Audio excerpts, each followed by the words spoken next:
Friends family. I'm so excited today. I get to talk to one of our Five Prince authors, Emi Hilton, who you probably recognize is an award-winning author. She has seven romances available right now, five of which are through Five Prince. And on March 10th, she is releasing her sixth book with us, Just Until the Wedding. So, Emi, I'll let you talk a little bit about this new book you've got coming out. Okay, great. Yes, I'm really excited about this one. It's a fake dating trope, which is something that I haven't written before, um, but very, very fun to write and very, very satisfying in a way that I had to create. You're creating kind of two relationships within each other, the friendship one, and then also the one where they're developing feelings but trying to not show it, they're masking it.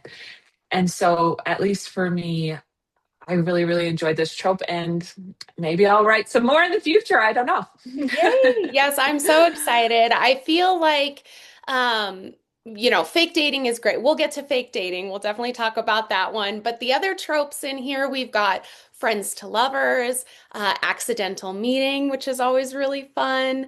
And I love friends to lovers being mixed with fake dating as well, because friends to lovers just, it's one of the most genuine. I think, Hmm. it's such a sweet romance trope. So I'm very excited about this one. So we've got Brooke and Logan are our two main characters. What inspired their story? Yeah, so actually, funny story is the meet cute that I wrote is one day I was walking into Vaughn's and they had the French bread out, and I usually never go there when it's hot and ready. And it smelled so good that I bought the loaf and was like inhaling it on the way to my car. And then I sat in my car and I ate like half a loaf. And I kind of laughed to myself and thought, oh my gosh, this could be a really funny meet cute where you Yeah. have this woman go into the grocery store. She's really disheveled, not having a good day. And she's just contemplating, like, do I buy the bread or not? And so that was kind of how the inspiration came, like a real life situation where I couldn't resist the French bread. Um, and so, anyways, this meet cute that I have in the very beginning, very first chapter, I hope the readers enjoy it. And hopefully it feels real because it was real. Yeah. I didn't meet, I am already married, but I think it would be a really fun way to meet somebody. Yes, no, I love that too. I didn't know about the French bread, and I love knowing that that kind of stemmed from that real, because that is the most intoxicating Oh, smell. oh, you just like and after like 30 minutes it's not going to be good because it's Right. going to be hard. But when it's warm and it's just like, oh, I need Yeah. bread. It's irresistible. I love that. Can you talk a little bit about the dynamics of these two characters and kind of where their chemistry stems from, I guess, besides the freshly baked bread? Yeah, yes. Okay. So Brooke is fresh off of a breakup. Her boyfriend leaves her high and dry through like a text message. And Logan has recently just started working at a hospital in Chicago. And so he's from like the suburbs of Chicago, but he's still, he's first time he's like city living. And it ends up that Brooke also works at the hospital. And so they're both at this crossroads in their lives. Logan's just starting uh his first job in surgery out of getting out of residency, and Brooke's been there for a while and has established some relationships and friendships. And so from that meet cute, they're able to develop this relationship where Brooke is getting over a breakup and Logan's finally to a place where he would like to start a relationship and meet somebody. But his family is encouraging him to get back with an ex girlfriend. And so they both are in a position where they need somebody. And so that's where this fake dating starts. Yeah. Speaking of, just real quick about the medical aspect, that they're both in the medical field. So you'd mentioned Logan is in general surgery, Brooke is in pediatrics. So just from a writer's perspective, just did you have to do any interesting research to kind of, talk Yeah. about their jobs? Oh, absolutely. Because I have him being a general surgeon, so I had to look up like what can a general surgeon do? How long do surgeries really take? What is the recovery process for someone coming out of anesthesia? And what would a pediatric doctor do in a hospital setting? And so, yeah, a lot of my day was like double checking. Okay, is that? I think the surgery would be about 5 hours. Oh, no, I Yeah. guess it's only two. Okay, the recovery time is this, just with timing and things like that. And Mhm. also a way for their positions to cross just because they are in different departments. And so that's part of my favorite part of writing is learning something new. It's not a world I know. Yeah. And so it's fun to visualize what lives would be like for doctors working at a hospital. Yeah, I love that. I think for us contemporary writers, I've talked to some fantasy writers recently, which that's so beyond my mental Oh, yeah. It's not how my mind works, but I respect it and think it's game. awesome that their minds work in that way. I know I'm like I can't really make up anything out of thin air, but Right. that's the other side of contemporary that's really fun. I'm not a doctor. I don't even know one very close Right. personal. So there's a lot that goes into that and kind of discovering. And so I thought that that was really cool that you had them both in that surgery setting. Um, okay, so let's talk about fake dating. Why did you decide to go with fake dating for this one? Really, it's a trope that I enjoy reading myself. And I had written a lot of second chance romance, childhood to lovers. And so I was looking for something a little bit different and outside of my wheelhouse to hopefully just broaden my scope of readership. And so that was where it stemmed, I guess, just a personal challenge to try something new. Yeah, I love that. I also personally, as far as reading goes, fake dating is one of my all-time favorites. And I know for a lot of our readers and romance readers in general, they love it. And I think one of the best parts of a fake dating story is that moment where it becomes real. Where one of the characters realizes, uh-oh, this isn't fake anymore, or they both Mhm. realize at the same time. But can you talk a little bit about what writing that is like? Yeah, so I really enjoy like the get like the tug that's there, right? One starts to develop feelings, but then they get scared, so they back off a little bit. Then they have to remind themselves, no, no, no, this is fake. He's not kissing me because he wants to. He's kissing me because we agreed that this is going to make this other person jealous. Yeah. And so at least as a writer, it was finding that balance between building the chemistry between them, having some of it be real, and then some of it be questionable, where the person is thinking, "Okay, where are they at? I'm developing feelings, but uh, I don't know. I don't know what's real, what's fake."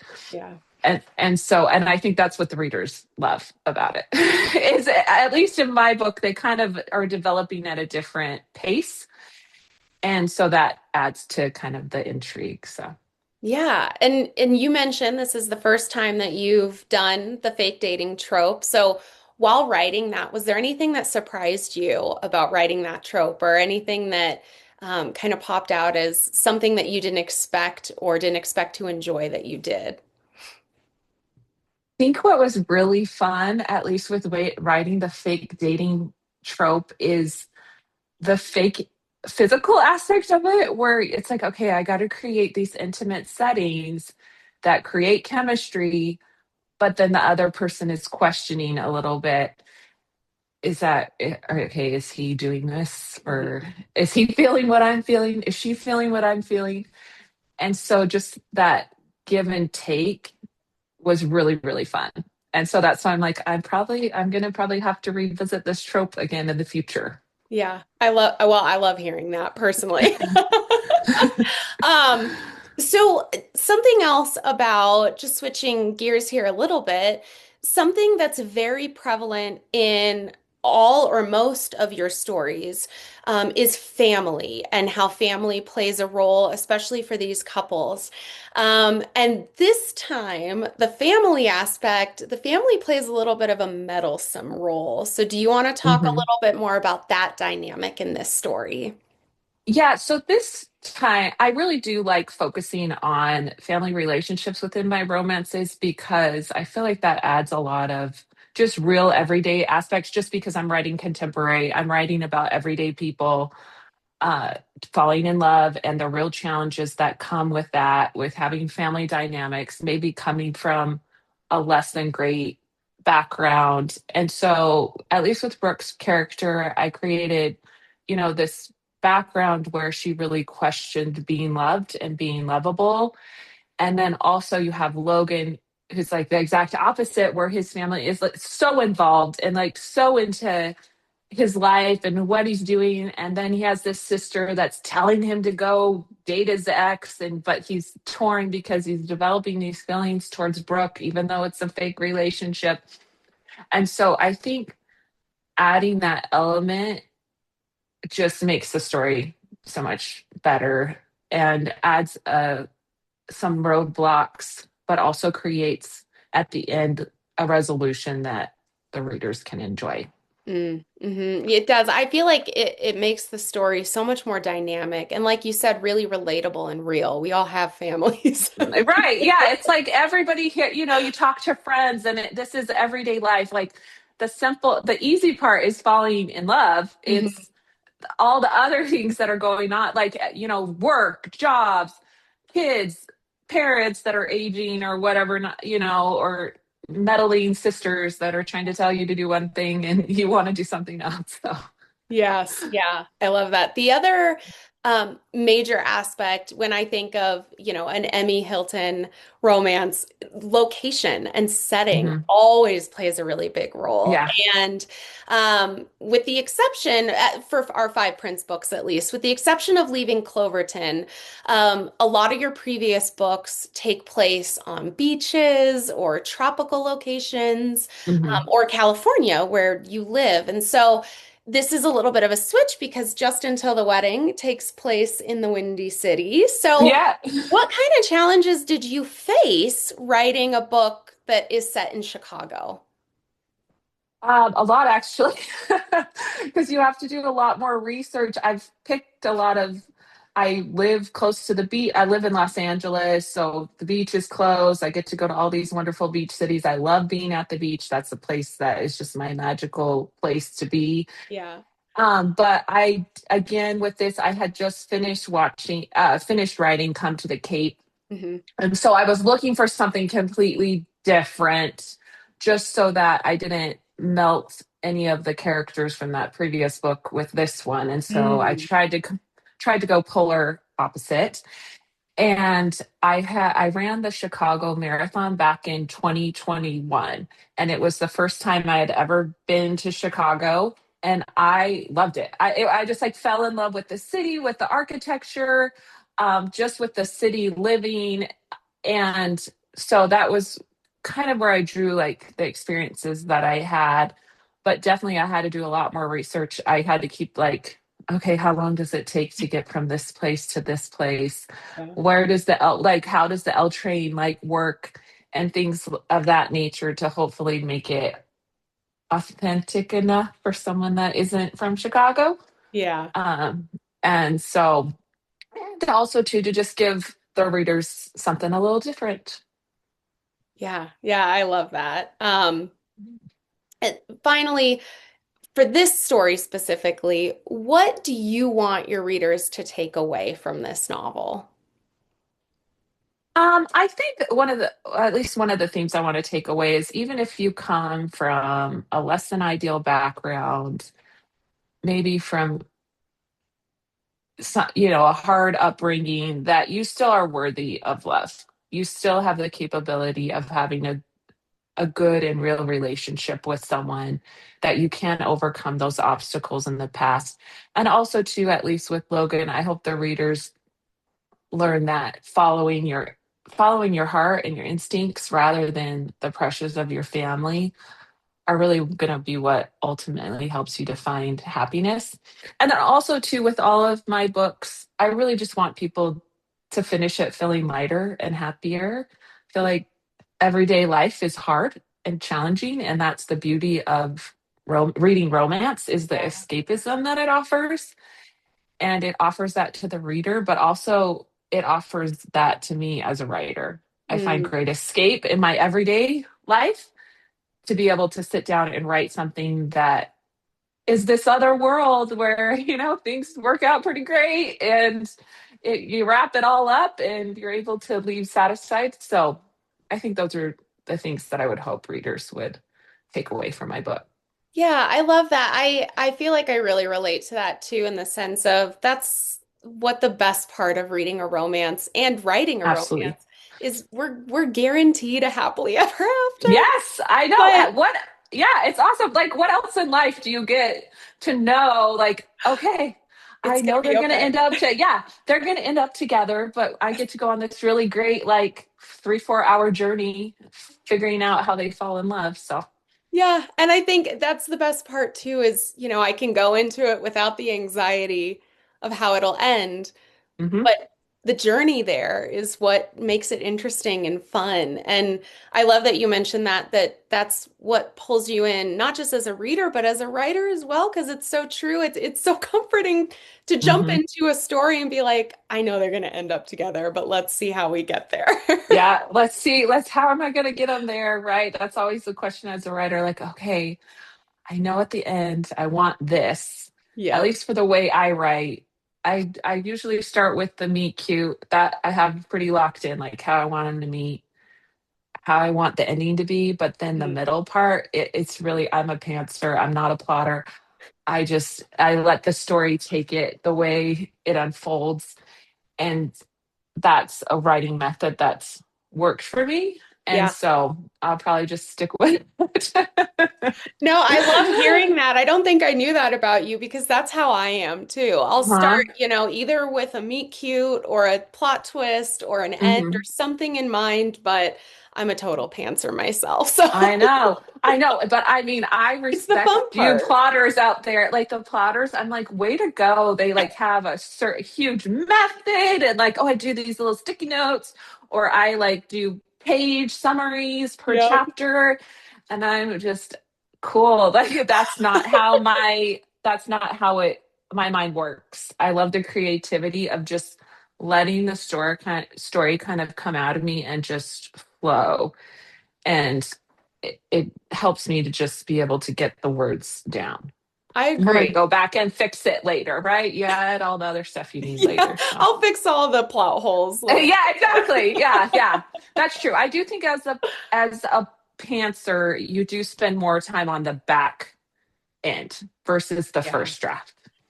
I find though, still for me, and I don't know for you, that's easier than trying, because even the times where I've tried to be more of a plotter, things go a completely different Yeah. direction anyway.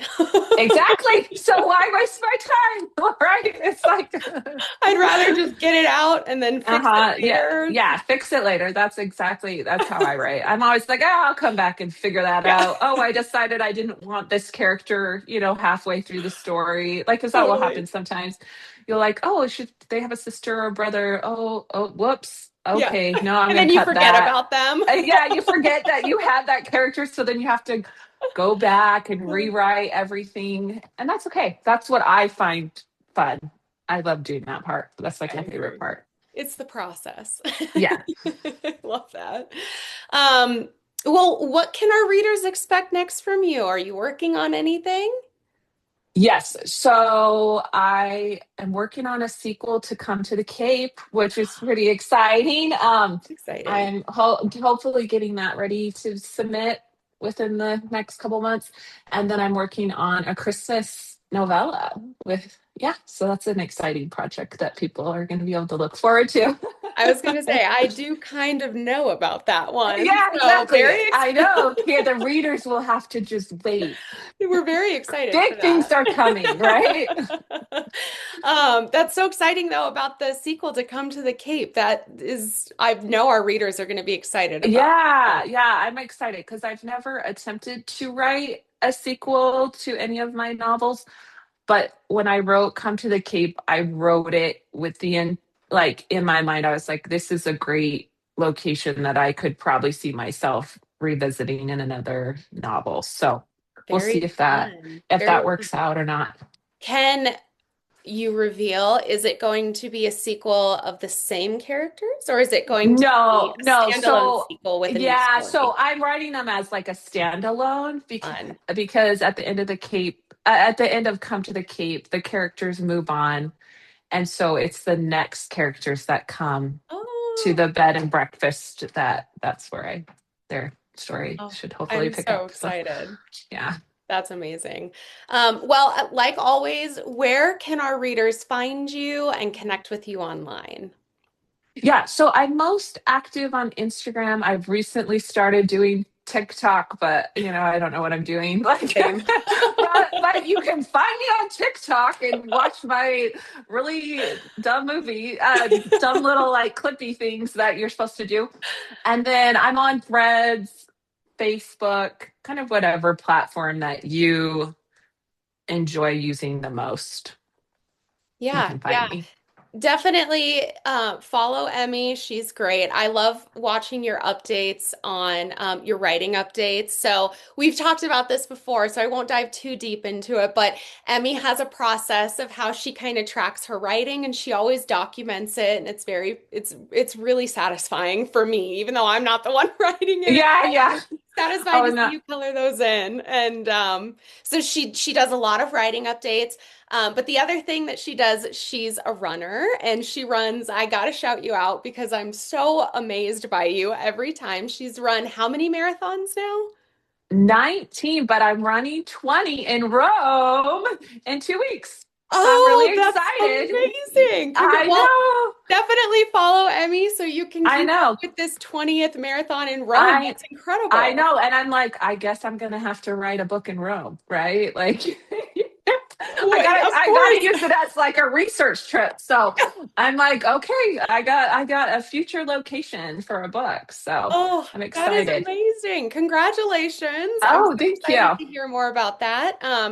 But yes, please make sure you follow Emmy and definitely check out her new novel. Like I said, it will be out on Tuesday, March 10th, just until the wedding. If you love fake dating, like all of us do, or accidental meeting, friends to lovers, or just Emmy's romances in general, make sure that you pick that up. All Emmy, right. thank you Thank so much for chatting with me today. I'm so excited. Congratulations on another novel. And thank you. I can't wait to see what's next. Okay, thank you so much.